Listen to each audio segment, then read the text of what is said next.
Breaking news చూస్తున్నాం. తెలంగాణలో అర్హులైన లబ్ధిదారులకి రాష్ట్ర ప్రభుత్వం శుభవార్త చెప్పేందుకు సిద్ధమైంది.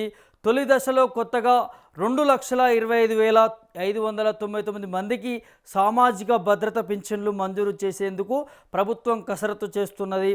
ఇందులో తొలిసారిగా తలసీమియా, సికిల్ సెల్ అనిమియా బాధితులకు కూడా పింఛన్లు పరిధిలోకి తీసుకురానున్నట్టుగా తెలుస్తున్నది.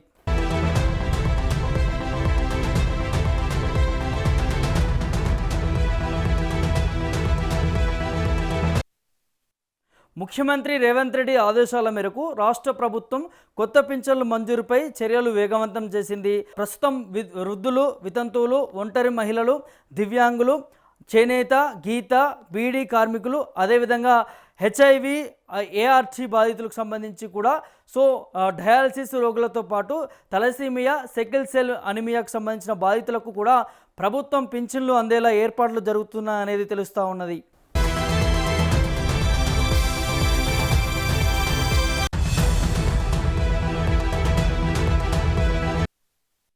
అయితే ఇటీవల నిర్వహించిన కులగణన స్వయం సహాయక మహిళా సంఘాల ద్వారా కూడా సేకరించిన వివరాలు ఆధారంగా మరి అర్హుల గుర్తింపు ప్రక్రియ కొనసాగుతుందని చెప్పుకోవచ్చు.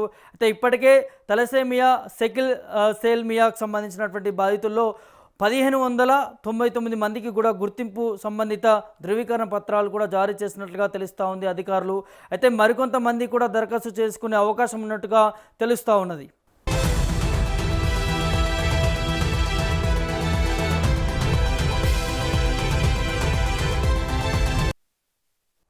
అయితే ఆగస్టు 15 నుంచి కొత్త పింఛన్లు దరఖాస్తులకు స్వీకరించేందుకు అధికారులు ఏర్పాటు చేస్తున్నారు. అదే రోజు ముఖ్యమంత్రి రేవంత్ రెడ్డి ఈ ప్రక్రియపైన కూడా అధికారిక ప్రకటన చేసే అవకాశం ఉందనేది సమాచారం అందుతూ ఉన్నది. పరిశీలన పూర్తయిన తర్వాత అర్హులైనటువంటి లబ్ధిదారులకి సెప్టెంబర్ నెల నుంచి పింఛన్లు అందేలా ప్రభుత్వం చర్యలు తీసుకుంటుంది.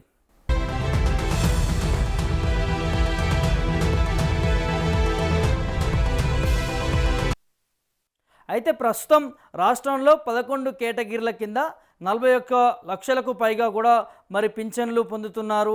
ఇందుకోసం ప్రభుత్వం ఏటా సుమారు 11,066 కోట్లు ఖర్చు చేస్తున్నది. కొత్తగా మంజూరు చేయనున్నటువంటి పింఛన్లతో ప్రభుత్వంపై కూడా ఏడాదికి మరో 500 కోట్ల వరకు కూడా అదనపు భారం పడేటటువంటి అవకాశం ఉందనేది తెలుస్తూ ఉన్నది.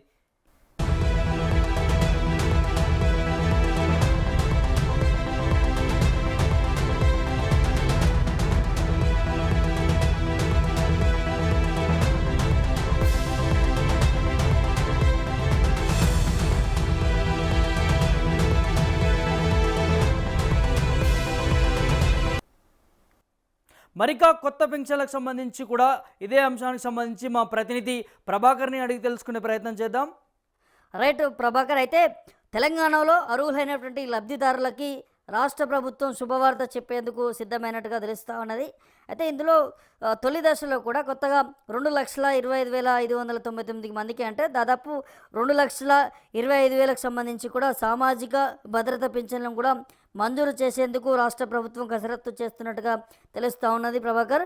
అయితే ఇందులో తొలిసారిగా తలసేమియా, సికిల్ సెల్ అనిమియా అంటే దానికి సంబంధించి కూడా బాధితులు ఎవరైతే ఉంటారో వారికి కొత్త పెన్షన్లు పరిధిలోకి తీసుకొచ్చే విధంగా కూడా రాష్ట్ర ప్రభుత్వం చేస్తున్నట్టుగా తెలుస్తూ ఉన్నది. అంత ప్రక్రియ కూడా పూర్తి చేస్తున్నట్టుగా తెలుస్తున్నది. అయితే ముఖ్యమంత్రి రేవంత్ రెడ్డి ఆదేశాల మేరకు కూడా రాష్ట్ర ప్రభుత్వం కొత్త పింఛన్ల మంజూరుపై కూడా చర్యలు వేగవంతం చేసి మరి ప్రస్తుతం వృద్ధులు కావచ్చు, వితంతువులు, ఒంటరి మహిళలు, దివ్యాంగులు, చేనేత, గీత, బీడీ కార్మికులకు సంబంధించి కూడా, దాంతోపాటు హెచ్ఐవి, ఏఆర్టీకి సంబంధించిన బాధితులు, మలేరియా బాధితులు, డయాలసిస్ రోగులతో పాటు తలసీమియా, సికిల్ సెల్ అనిమియాకు సంబంధించినటువంటి బాధితులకి అందరికీ కూడా మరి పింఛన్లు అందించేలా ఏర్పాట్లు జరుగుతున్నాయని కూడా తెలుస్తున్నది.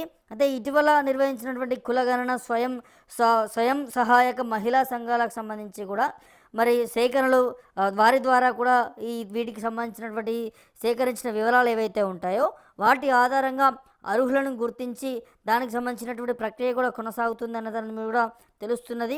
ఇప్పటికే తలసీమియా, సికిల్ సెల్ అనిమియాకు సంబంధించిన బాధితుల్లో కూడా దాదాపు 1599 మందిని కూడా గుర్తించినట్టుగా తెలుస్తూ ఉన్నది. అయితే దీనికి సంబంధించిన ధృవపత్రాలు కూడా జారీ చేసినట్టుగా తెలుస్తుంది అధికారులు ఆ రోగులకు సంబంధించి కూడా. అయితే మరికొంతమంది దరఖాస్తు చేసుకునే అవకాశం ఉందనే దాని కూడా అధికారులు భావిస్తున్నారు. సో ఆ నేపథ్యంలోనే ఆగస్టు 15 నుంచి కూడా కొత్త పింఛన్ల దరఖాస్తుకు సంబంధించి కూడా స్వీకరించేందుకు అధికారులకి ఎప్పటికప్పుడు ఏర్పాట్లు కూడా చేస్తున్నట్టుగా తెలుస్తూ ఉన్నది. అయితే తొలి రోజు ముఖ్యమంత్రి రేవంత్ రెడ్డి ఈ ప్రక్రియ పైన కూడా అధికారిక ప్రకటన చేసే అవకాశం ఉన్నట్టు కూడా సమాచారం అయితే అందుతూ ఉన్నది. సో మరి పరిశీలన పూర్తయిన తర్వాత అర్హులైనటువంటి ఆ లబ్ధిదారులకి సెప్టెంబర్ నెల నుంచి కూడా పింఛన్లు అందేలా కూడా మరి ప్రభుత్వం చర్యలు తీసుకుంటుందనే దాని కూడా పెద్ద ఎత్తున వినిపిస్తూ ఉందని చెప్పుకోవచ్చు. ప్రస్తుతం రాష్ట్రంలో కూడా 11 కేటగిరీల కింద కూడా 41 లక్షలకు పైగా కూడా పింఛన్లు పొందుతూ ఉన్నారు. అయితే ఇందుకోసం రాష్ట్ర ప్రభుత్వం నుంచి ఏటా సుమారు 11,066 కోట్ల నుంచి ఖర్చు అవుతుందనే దాని కూడా తెలుస్తూ ఉంది. అయితే ఇప్పుడు కొత్తగా మంజూరు చేయనున్నటువంటి ఈ పింఛన్లతో కూడా ప్రభుత్వానికి మరో ఏడాదికి సంబంధించి కూడా 500 కోట్ల అదనపు భారం పడేటటువంటి అవకాశం ఉందంటూ కూడా అధికారులు భావిస్తున్నట్టుగా తెలుస్తూ ఉన్నది. సో ఎట్టకేలకు కూడా ఈ ఏదైతే వివిధ సమస్యలతో బాధపడేటువంటి రోగులకి వీరందరికీ కూడా గుర్తించి రాష్ట్ర ప్రభుత్వము కొత్తగా పింఛన్లు మంజూరు చేస్తూ ఉంది. ఎందుకంటే ఆ రోగులందరూ కూడా ఎట్లాంటి పని చేసుకోలేని వారు ఉంటారు, ఆర్థికంగా వెనుకబడినటువంటి వారు ఉంటారు. కాబట్టి ఖచ్చితంగా వారికి ఈ ఆసరా పెన్షన్ అనేది ఖచ్చితంగా అవసరము అనేది రాష్ట్ర ప్రభుత్వం భావిస్తూ ఉన్నది. సో ఆ నేపథ్యంలోనే వారి అందరికీ కూడా కొత్తగా పింఛన్లు మంజూరు చేస్తున్నటువంటి పరిస్థితి కనిపిస్తోంది. ముఖ్యంగా ఇందులో కూడా తలసేమియాకు సంబంధించి అదేవిధంగా సికిల్ సెల్ అనిమియా అనే దాని మీద కూడా ఎవరైతే ఆ వ్యాధితో బాధపడుతున్నారో, బాధ అనుభవిస్తున్నారో, ఎవరైతే రోగులు ఉన్నారో వారికి 1500 పైగా కూడా మరి వారిని గుర్తించి వారికి ధృవీకరణ పత్రాలు కూడా అంటే ఈ పెన్షన్ సంబంధించిన పత్రాలు కూడా ఇచ్చేటటువంటి అవకాశం కనిపిస్తూ ఉన్నది. అంటే సో ఇది ఒక శుభ సూచకం అని చెప్పుకోవచ్చు. ఇంకా కొంతమంది దీంట్లో అప్లై చేసుకోలేని వారు ఉంటే దీనికి సంబంధించిన గడువు కూడా పెంచినట్టుగా తెలుస్తూ ఉంది. సో వారు వెళ్ళి కూడా అప్లై చేసుకోవచ్చు కానీ అనే దాని మీద కూడా అధికారులు చెప్తున్నటువంటి పరిస్థితి కనిపిస్తూ ఉంది. ప్రభాకర్.